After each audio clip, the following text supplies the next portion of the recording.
A produção do aço no Rio de Janeiro deve dobrar, atingindo a meta de 30 milhões de toneladas por ano até 2020. Esse crescimento é fruto dos investimentos do setor privado e da crescente demanda em função das obras para os grandes eventos, da exploração de petróleo e gás e do crescimento da construção civil. O Rio em Foco está no ar.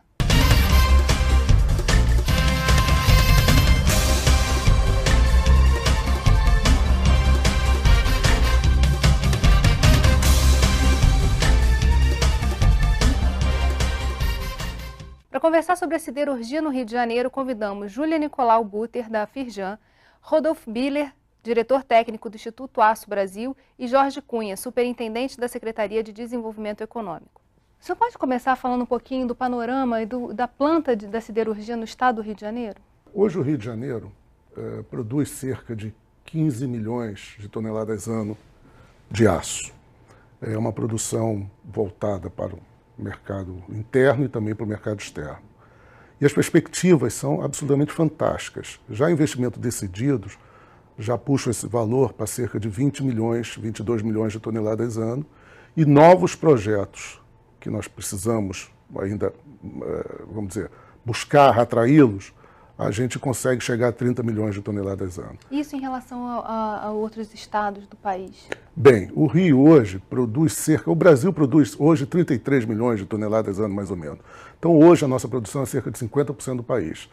Vale lembrar que o nosso PIB responde por 11% da economia nacional, mas nós produzimos 50% do aço. E é possível que a gente chegue a um percentual muito maior ainda. Isso em razão da fantástica infraestrutura e logística que o Estado tem para esse setor. O que isso representa em termos de oportunidades, Júlia? De fato, são oportunidades fantásticas para os próximos anos, né? Todos os investimentos em construção civil que nós estamos observando que vão se intensificar com o fato de estar sediando os grandes eventos, sediar grandes eventos esportivos, com o movimento provocado pelo pré-sal, pela exploração de petróleo e gás, com a consolidação do polo automotivo também no sul fluminense. Tudo isso reforça o estado do Rio de Janeiro como capital mundial de oportunidades e traz muitas oportunidades, de fato, para o setor da siderurgia, de fato. Os setores que estão em grande expansão no estado são setores bastante intensivos em uso de aço. O setor que mais consome aço é a construção civil, que tem aqui uma imensa perspectiva de crescimento com todos esses eventos que estão sendo programados, ligados à infraestrutura urbana, para a Copa, para as Olimpíadas. E o PAC também, né? E o PAC. Essa infraestrutura portuária, essa coisa toda. O segundo setor maior consumidor de aço é o setor automotivo, que tem no estado hoje uma série de projetos que são bastante demandantes de aço. É o caso da Nissan, a expansão da duplicação da Volkswagen, duplicação da Peugeot. Uhum. Né? E o outro setor que tem no estado uma presença muito forte e que é grande demandante de aço é o setor de óleo e gás. Aí vem a parte de plataforma, navio, porto, isso tudo é aço. Agora, tem uma grande questão que é muito do aço utilizado nesses setores, ele é importado, né? Não é o aço produzido aqui no estado do Rio de Janeiro. Como resolver determinados setores, nós vamos continuar importando aço. Em contrapartida, nós vamos estar vendendo aço. O balanço de pagamentos permanece inalterado. Alguns setores é possível viabilizar projetos de aço aqui para o Rio de Janeiro. Outros não. Existem aços especiais cuja demanda é muito pequena e que não viabiliza projeto com essa magnitude. Os projetos siderúrgicos são projetos muito caros, muito intensivos em capital. Então, esse equilíbrio e esse balanço é feito diretamente pelas empresas privadas. A gente está vendo com muito bons olhos a viabilidade de alguns produtos de aço que já são fabricados hoje com aço da Cosipa, em São Paulo, passarem a ser fabricados com aços produzidos no Rio de Janeiro, em razão aí dessa fusão, dessa associação de capital entre a Uzi Minas e a Térnio. A Térnio tem um grande projeto para o Rio de Janeiro, que é possível que essas placas produzidas pela Térnio se transformem em aços para o mercado local. Essa questão da produção local, realmente o Estado aqui, o grande crescimento que ocorreu recentemente foi no modelo de produção de placas para exportação, né? Não necessariamente para consumo local. Mas isso, do ponto de vista não só do Estado, como do país, é um investimento extremamente atrativo. Você está agregando valor, em vez de exportar um minério de 130, 140, está exportando uma placa de $600. Isso é geração de emprego, é geração de renda para o Estado, para o país. E a questão da infraestrutura? É um setor que demanda muito a infraestrutura para escoamento dessa produção. Como está o Rio de Janeiro? Essa infraestrutura está caminhando junto com o crescimento do setor? Geisa, alguns projetos, esses já instalados, eles se instalaram porque a infraestrutura já existia. É o caso da CSA, que acabou de se instalar, que escolheu aquele terreno em razão da infraestrutura já existente ali. E ela proximidade do porto. E ela optou por ter o porto próprio.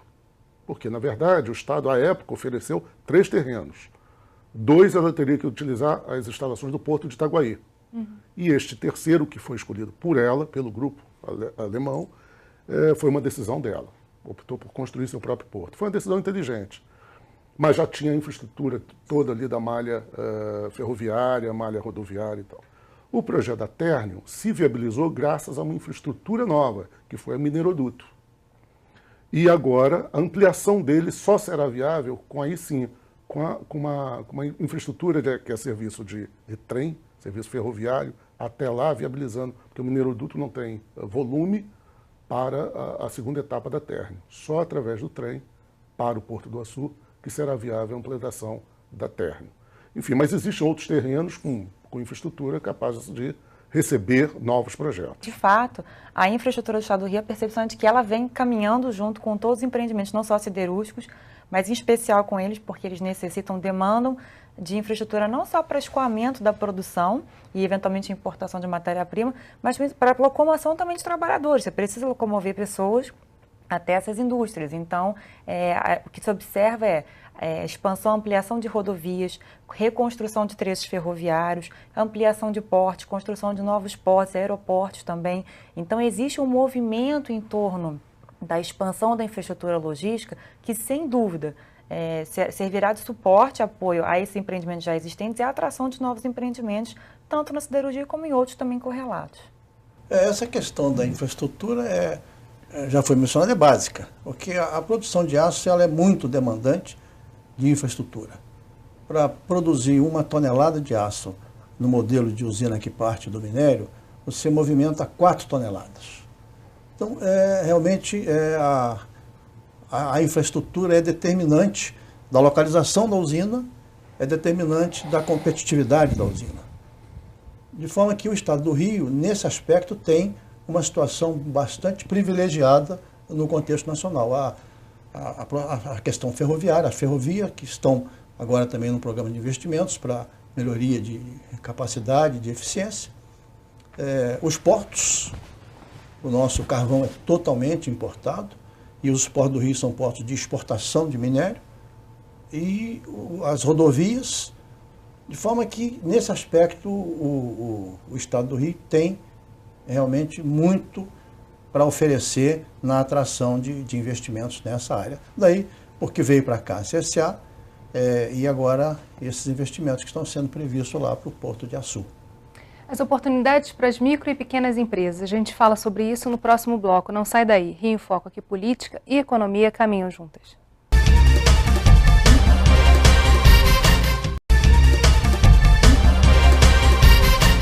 A Firjan analisou as condições para a inserção das micro e pequenas empresas na rede de fornecedores das indústrias siderúrgicas. E quais foram as conclusões do estudo? Analisando toda a cadeia do setor siderúrgico, você observa que existem setores que existe uma estrutura de oligopólio, que são setores que exigem produção em larga escala, mas que existe também um grande espaço para a inserção de micro e pequenas empresas, né?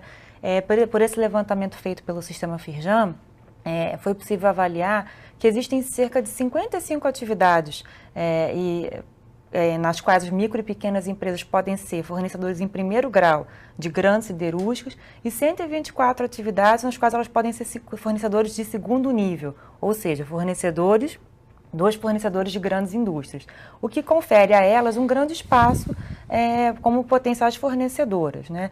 E o que foi apontado nessa pesquisa é que as micro e pequenas empresas são bem avaliadas na sua prestação, principalmente na prestação de serviço, né? Mais até do que na produção e venda de insumos.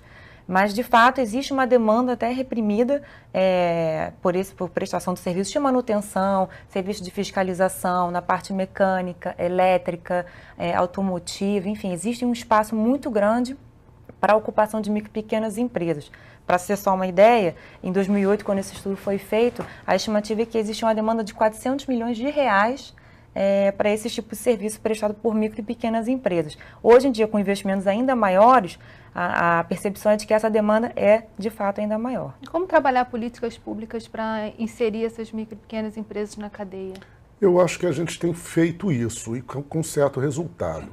No caso específico da CSA, que é o último projeto que se implantou no Rio, aqui na região ali da Baía de Sepetiba, o Estado colocou uma exigência de que, para a concessão dos incentivos fiscais, a empresa teria que contratar no mercado local 500 milhões de dólares entre serviços e produtos, e compra de produtos.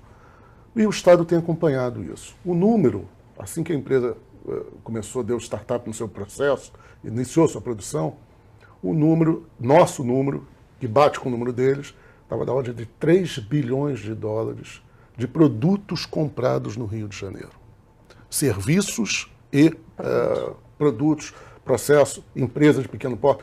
Realmente, quer dizer, eu tive a oportunidade de acompanhar esse projeto desde o início.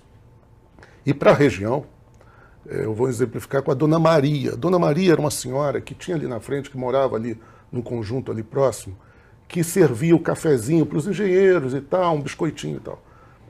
A Dona Maria agora tem 12 funcionárias, está bonitinha ela, arrumada, com um uniformezinho, e empregou pessoas dali da comunidade fazendo o mesmo serviço. Só que antigamente tinha uma salinha de reunião, agora tem várias salinhas e ela só bota o cafezinho e o biscoitinho nas salinhas.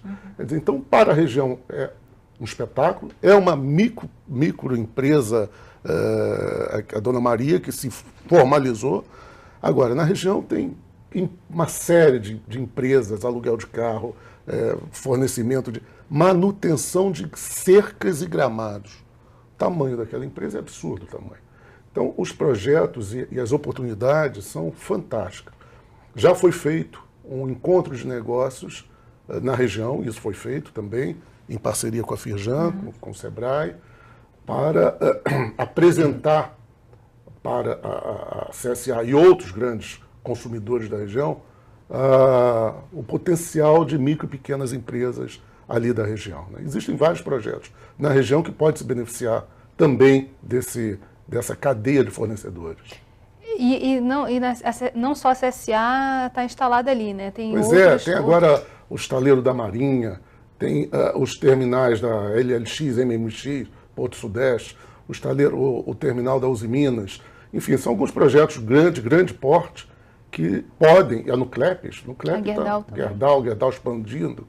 Então, são projetos que podem se beneficiar aí dessa cadeia toda, que já está aqui no Rio de Janeiro. Isso situando no mapa ali Itaguaí, pertinho da Zona Oeste, né? Isso, do Rio de Janeiro. E vamos falar um pouco do mapa, né? De como está espalhada essa planta da siderurgia no estado. Vamos lá. A CSN, que foi a primeira, a mais antiga, está instalada em Volta Redonda. A o estudo de localização industrial de um empreendimento, ele muda de acordo com as demandas externas. A CSN se instalou em Volta Redonda porque ela tinha que se instalar longe do mar em razão do ataque de navios. Então as bombas de um navio não chegam a Volta Redonda, por isso que ela está lá. Mas a CSN, logo depois da instalação, na década de 60, adquiriu um terreno muito grande em Itaguaí, tem esse terreno até hoje, porque está previsto uma unidade, aliás, mais do que previsto, está licenciado ambientalmente falando, uma unidade de 3 milhões de toneladas ano em Itaguaí. Então a CSN está em Volta Redonda, localização interessante, em razão também da saída para São Paulo e do minério, facilidade de acesso de minério. Siderúrgica Barra Mansa, do Grupo Votorantim, instalada em Barra Mansa. Há 2 anos atrás se instalou, começou a produzir a siderúrgica Votorantim em Resende. Também naquela região ali do Vale do Paraíba. Né? Então são 3 projetos ali, tem a CSA e tem o projeto da Térnio no Porto do Açu, Gerdau também na região da Térnio, em Itaguaí. Na verdade, a Gerdau e a CSA estão no Rio de Janeiro. Né? Cosigo, né? A fábrica da Cosigo. Fábrica da Cosigo em Itaguaí, no Rio de Janeiro, e o projeto da Térnio em São João da Barra, no Porto do Açu. Como é que o setor da siderurgia vê a questão da inserção das micro e pequenas empresas, voltando um pouco ao tema do início do bloco? Essa é uma questão que foi objeto de um estudo recente, elaborado pela Fundação Getúlio Vargas, exatamente sobre esses impactos da indústria do aço na economia. E como já foi mencionado pela Júlia, você tem a indústria, o núcleo da indústria da produção de aço não é intensivo em mão de obra, é intensivo em capital, intensivo em logística, né? Agora, o impacto direto e indireto é muito grande. Então, você tem, para cada emprego gerado direto na usina siderúrgica, você tem, no primeiro nível, cerca de 4 empregos indiretos. E, no conjunto, esse estudo da FGV mostrou que você tem uma relação de 23 para 1. Para cada emprego gerado na atividade siderúrgica, gera 23 empregos quando você considera não só os impactos diretos da atividade econômica, mas o efeito renda. Então, esse é o multiplicador da geração de empregos na atividade siderúrgica. 4 diretamente, 23 quando você considera até os serviços da pequena empresa, como foi mencionado. Então, realmente, nesse aspecto de geração de emprego e de renda, é uma atividade extremamente atrativa, razão pela qual todos os estados aí lutam para atrair investimento desse tipo. E como foi mencionado, basta ver que, o exemplo, Volta Redonda, que foi constituída em volta da CSN, Ipatinga em torno da Uzi Minas, Timóteo em torno da ex-Acesita. Então, é realmente um polo de desenvolvimento de atividade econômica e de geração de emprego. E como formar gente para isso é o que a gente vai conversar no próximo bloco. Não sai daí, Rio em Foco aqui, política e economia caminham juntas.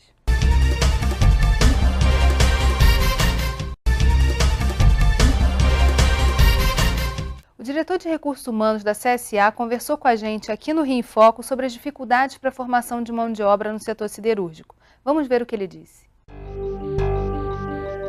Nós fizemos, segundo o próprio Senai diz, o maior acordo de 10 milhões de reais para formar em processo siderúrgico pessoas sem experiência em siderurgia, mas um curso montado na Alemanha pela Thyssen, a 4 mãos com o Senai. Foram professores do Senai para lá e vieram os alemães para cá, montamos um curso de processo completo siderúrgico, são 11 módulos, curso de 4 meses. E nós vamos buscar candidatos, alunos. O Senai buscou candidatos, eu diria, eu preciso de 1.200, 600 agora para poder entrar na base da pirâmide da área de produção, conhecendo o processo siderúrgico, mas eles vão fazer carreira lá dentro, e 600 fica como banco de dados, e o mercado está disponível também, quem tiver interesse, nós pensamos mais no social, nesse aspecto de dar oportunidade para a pessoa, qualificar a mão de obra. E fomos discutir a nota de corte do teste de matemática e português de 2º grau. Eu diria até que não é nem matemática, é aritmética, porque o curso era muito básico. Aí o professor do Senai falou assim, a nota de corte vai ser 6. Eu falei, mas como 6? Na faculdade normalmente é 7, se a gente está fazendo um curso, eu vou pagar um salário mínimo para o aluno estudar durante o curso dele, vou pagar a bolsa, pagar tudo, podemos apertar um pouco na nota. Ele falou, que nota você esperaria? Eu falei, no mínimo 8. Para ter 8, para eu treinar esses 1.000 que você está querendo, eu preciso ter no mínimo 30 mil candidatos. Aí ele me convenceu a ficar no 6. O único critério que nós restringimos foi assim, preferencialmente Zona Oeste, do entorno imediato ou mediato da CSA, que são compromissos com o governo, com o próprio governo, e faz sentido. De 9.300 candidatos, teve 1.105 aprovados. Então, assim como a CSA, assim, o setor como um todo deve sofrer desse problema. Como formar pessoal para atuar no setor siderúrgico, já que é um setor que tem tanta oportunidade aí pela frente? O Sistema Firjan, naturalmente, por meio do Senai, tem promovido uma série, há anos, né, já promove uma série de cursos de capacitação e, recentemente, tem promovido cursos customizados, digamos assim, né? Como o próprio diretor da CSA falou, o Senai foi à Alemanha identificar quais eram as necessidades da CSA em termos de capacitação e currículo necessário para os técnicos e estruturou um curso totalmente voltado às necessidades da empresa. O mesmo está acontecendo, por exemplo, lá no Porto do Açu também, que foi fechado um acordo também com esses para capacitação no setor naval. Mas, especificamente no setor siderúrgico, existe uma série de cursos de soldador, eletricista, curso na área de automação que o Sistema Firjan oferece e vem ampliando, né? E nesse sentido continuaremos ampliando dado a demanda do setor. Por outro lado, o Estado pode atuar e tem atuado na região onde se implantam esses projetos com sua rede de CVTs, FATEC, de tal forma a permitir que aquela população que não será o primeiro nível comentado aqui de emprego dentro da empresa, ela poderá prestar serviços adequados para atuar na empresa, né? Então, a formação de mão de obra, isso tem funcionado na região, por exemplo, de Itaguaí já tem alguns funcionando. É legal falar um pouco também do que aconteceu especificamente na CSA, quer dizer que logo em seguida uma parceria permitiu inclusive a criação de uma escola. Foi. Isso daí o diretor da CSA, Valdir, ele conta muito essa história, que não se conseguia, a história é que não se conseguia alunos suficientes dentro do curso Senai. E quando foi se estudar o porquê, é porque a região não tinha segundo grau, não tinha, os estudantes não conseguiam chegar na escola profissionalizante por falta de segundo grau. Então, conseguimos, o Estado atuou junto com o município do Rio de Janeiro, abrindo uma rede de novas salas de aula ali para começar a formação do segundo grau na região e, paralelamente, junto com a própria empresa, foi construída uma escola, Eric Heine, uma escola ambientalmente adequada, verde, dentro dos critérios dos critérios do LEED, um projeto muito bonito e que já está operando na região, funcionando e treinando os alunos para as novas gerações que vão ali assumir a CSA no futuro. Um projeto de crescimento da magnitude desse que está acontecendo aqui no estado do Rio, essa questão de recurso humano qualificado é um problema que vai persistir por algum tempo. Para todos os setores. Porque os setores completos... E para o Brasil todo, não só para o Rio, né? Basta ver a reclamação aí da indústria naval, que não tem o soldador, a indústria do aço, todos têm hoje carência de recurso humano qualificado. A solução é mais ou menos na linha dessa que foi mencionada, de parceria. O governo não vai resolver sozinho, a indústria não vai resolver sozinha. Tem que desenvolver essa parceria e tem que ser um esforço intensificado. Esse exemplo que foi mencionado aí do projeto da CSA é um bom exemplo, né, de uma parceria onde foi uma exigência já da implantação do projeto, que agora foi implementado e está dando frutos. Isso só tem um jeito, é acelerar esse esforço, botar mais recursos. Acho que hoje também o polo lá de tecnologia da Ilha do Fundão é um bom exemplo de iniciativas. A própria indústria do aço tem iniciativa lá para desenvolver tecnologia e desenvolver recursos humanos. O Projeto Talentos do Brasil na siderurgia tem parceria, tem ligação com o Instituto Aço Brasil? Não, diretamente não. Nossos associados têm trabalhado nesse programa, mas diretamente no Instituto não. O que é esse programa? É um programa de incentivo ao desenvolvimento tecnológico, né? ao empreendimento, ao empreendedorismo e ao desenvolvimento tecnológico. Esse setor, a carência de mão de obra e a necessidade de formação não é uma exclusividade do setor siderúrgico.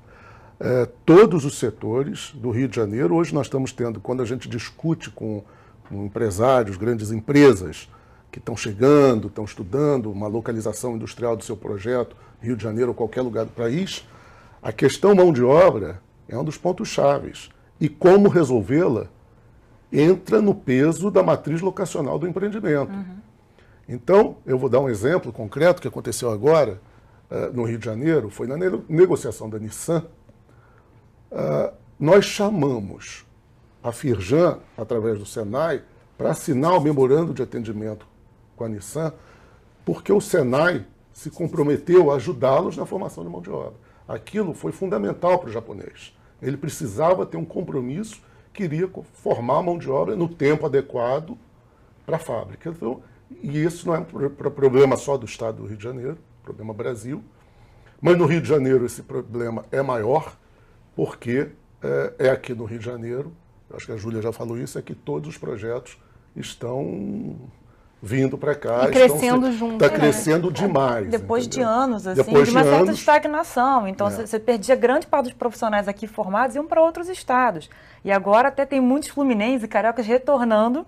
não atrás, só, os espanhóis também. Os espanhóis, os europeus hoje, né? Estão batendo recordes. Os espanhóis recordes. doidos para vir para cá, Batendo recordes. e tal. Tem sido recordes, mas de concessão de vistos estrangeiros, de trabalho para estrangeiros, né?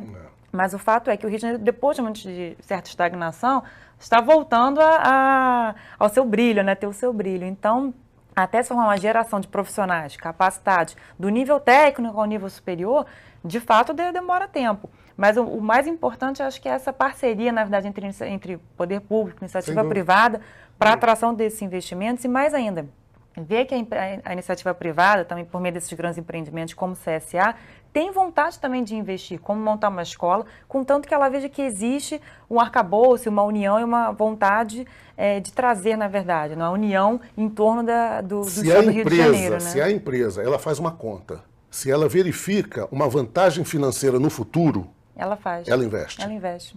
Então, essa conta é feita, não é só dar camisa de futebol para o time, para o pessoal que mora do lado, não. Ela é capaz de fazer uma escola, que é muito mais caro do que dar camisa de futebol. Certamente ela fez essa escola e ajudou o Estado porque ela viu uma vantagem financeira no futuro. Ou seja, ela garante uma mão de obra, uma formação de mão de obra na região, mão de obra treinada, portanto, se alguém que está ali dentro vai para novos projetos, ela tem como suprir, ela tem a certeza que ela investiu tendo garantia do seu retorno. Que é mais importante, né? Lógico. E o efeito multiplicador disso é fantástico. Você forma uma geração de profissionais com maior conhecimento, que por sua vez vai se multiplicando. O nível de conhecimento vai ficando cada vez maior.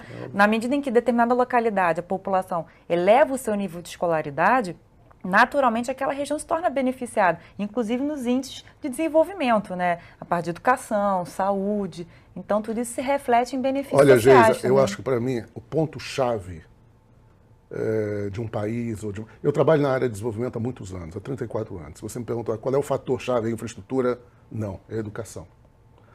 O fator educação, a questão educação, é a chave para o desenvolvimento de uma região.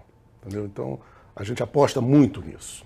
A gente faz vários programas e aqui tenta retratar todas as áreas, os setores da economia, e a gente sempre bate nessa questão da educação. Né? Na verdade, acho que a educação faz parte de infraestrutura, né? Faz parte da infraestrutura, ela é o pilar da infraestrutura também. Se você tem logística, você não tem educação, se você não tem aquela pessoa para operar, o técnico em logística, o que adianta você ter infraestrutura se você não tem o técnico, né? Então... E focando na CSA, por exemplo, a CSA, a Gerdau estão ali na região...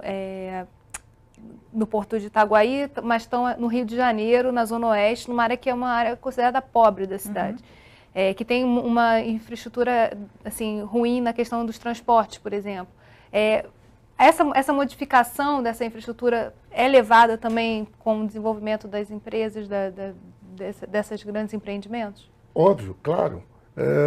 A CSA teve muita dificuldade na sua implantação, porque, por exemplo, a BR-101 ali na frente ainda não estava duplicada. O arco rodoviário, o arco metropolitano, vai mudar um pouco esse perfil, essa característica ali da região. A demanda de infraestrutura para ali rodoviária.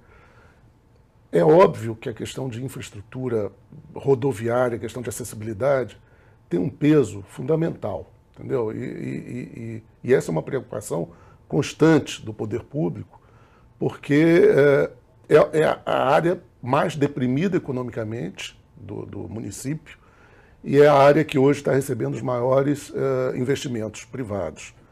Então, o Estado, o município, a própria União, através de alguns programas, tem trabalhado muito para viabilizar esses projetos de infraestrutura.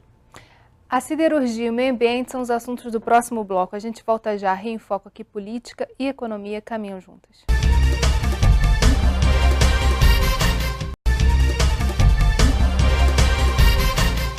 As usinas siderúrgicas têm sido alvos de muitas críticas em relação ao meio ambiente e à saúde.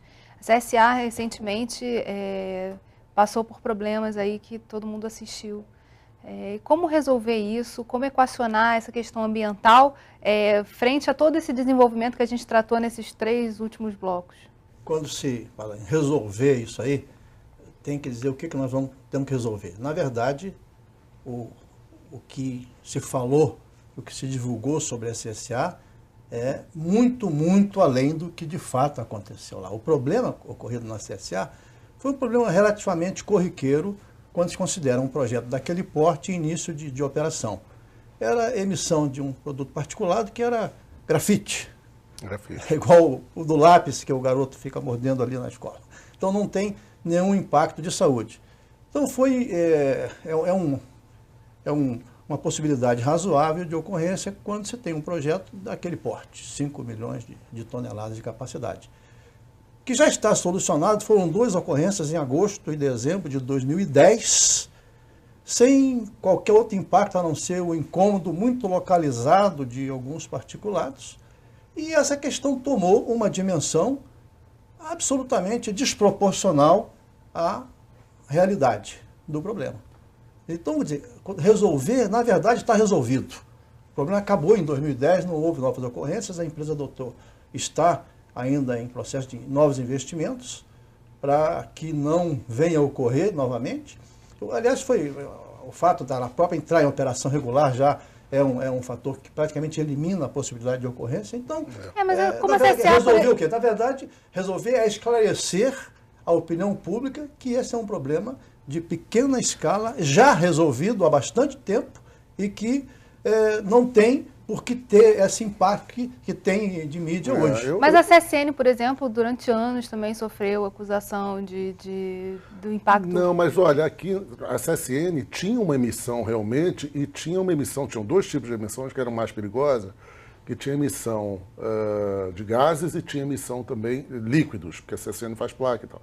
Tinha 2 emissões. No caso da CSA, talvez, adicionalmente ao que já comentado pelo Rodolfo, eu queria lembrar que a CSA está muito próximo de algumas comunidades que, efetivamente, tiveram um impacto. A dona de casa tinha lá uma roupa pendurada na corda que, eventualmente, ficou sujo, o carro ficou sujo com grafite, com poeira de grafite. Isso é um incômodo e, por isso, a empresa tem que ser multada, tem que ser, enfim. Mas os problemas realmente estão superados. Agora, talvez tenha sido um erro de comunicação maior, uma explicação. Olha, gente, uma empresa desse tamanho, no startup, comissionando os equipamentos, colocando em cargo os equipamentos, isso pode acontecer, isso pode ocorrer. Aconteceu, foi azar, aconteceu, não deve acontecer mais, medidas foram tomadas para que tal fato não aconteça. A CSN teve problema durante muitos anos, agora se enquadrou na legislação. O fato é que não existe uma legislação. E nenhum projeto pode ser aprovado se não cumprir a legislação. E no caso do Rio de Janeiro, a legislação ambiental é a mais restritiva do país. No caso de siderurgia, por exemplo, é muito mais restritiva do que na Europa. Então, e essas empresas estão produzindo aqui o que estão produzindo aqui, que estão se instalando, que têm os seus novos projetos, eles são os melhores projetos do mundo, em termos tecnológicos. A CSA é exemplo, por exemplo, para todos os outros projetos depois da CSA. Nenhum outro projeto no mundo se implantou sem vir aqui verificar as emissões e as exigências que o Estado fez em termos de emissão. O da Térreo no Açu tem os níveis de exigência ainda mais restritivos. Os números são absurdamente apertados, porque a tecnologia hoje permite-se chegar a esse número. Então as emissões são muito poucas por um projeto com aquela magnitude. Hoje você vai visitar uma siderúrgica, diferentemente do que a gente via antigamente quando chegava a Volta Redonda, aquela fumaça preta e tal, você vai e parece que a empresa está desligada. Você não vê fumaça, não tem fumaça. Eventualmente, você vê uma fumacinha branca que não é fumaça, é vapor. Porque a empresa utiliza toda a caloria gerada, queima a caloria em unidades de vapor para gerar energia para a própria unidade e para vender energia. Então, esses projetos hoje tem carga de CO2, obviamente, mas emissões de benzeno, tolueno, isso são praticamente traço, entendeu? As emissões são muito pequenas. Agora, uma CSA com aquele tamanho, do lado de uma comunidade muito grande, como ela está, eventualmente vai ter problemas. Não de emissão, mas de impactos em vizinhança. Entendeu? Isso pode ocorrer. Da relação também da comunidade com que tem que ser, sob a minha ótica, se houve um erro grande, foi um erro de comunicação. Para mim, o maior erro foi comunicação. Naturalmente, assim, a questão ambiental não pode ser deixada de lado, né? Claro que não. Mas, por outro lado, o desenvolvimento depende também da siderurgia, né? Diversos setores dependem intrinsecamente da siderurgia, construção civil, automotivo, como já foi dito aqui. Então, é impossível desconsiderar esse empreendimento. O que é importante é respeitar a legislação e, de fato, se houver um problema e a empresa desrespeitar, tudo bem, ela vai ser punida. Mas o mais importante é isso, ter as audiências públicas, serem comunicados eventuais impactos, mas não desconsiderar nem, a importância das siderurgias.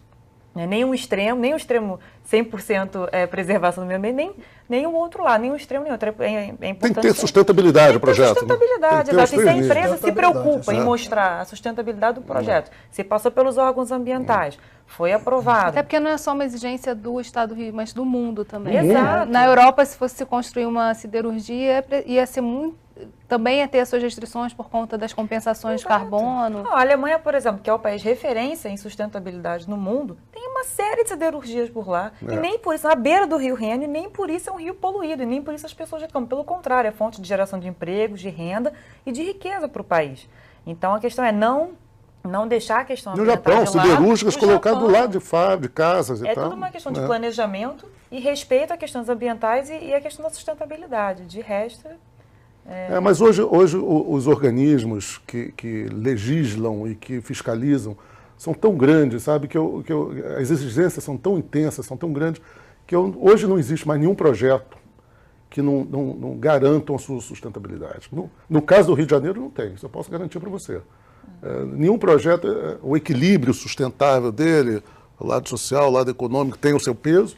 Agora, a exigência das emissões, dos números, das resoluções CONAMA, mesmo número, quando não tem nas resoluções, são buscados organismos internacionais, como é o caso da Ternium agora, se buscou organismos internacionais para os limites dela, enfim, de benzeno da Ternium, foi editado por um organismo internacional. Sabe, é impossível você imaginar hoje um projeto não cumprindo a legislação ambiental, até porque, se não fizer assim, ele não vende seu produto. E como o Instituto Aço Brasil vê essa questão da sustentabilidade e trabalha isso com seus associados? Esse hoje é um tema central, né? Porque, como ele mencionou, sustentabilidade passou a ser uma exigência da sociedade, não é mais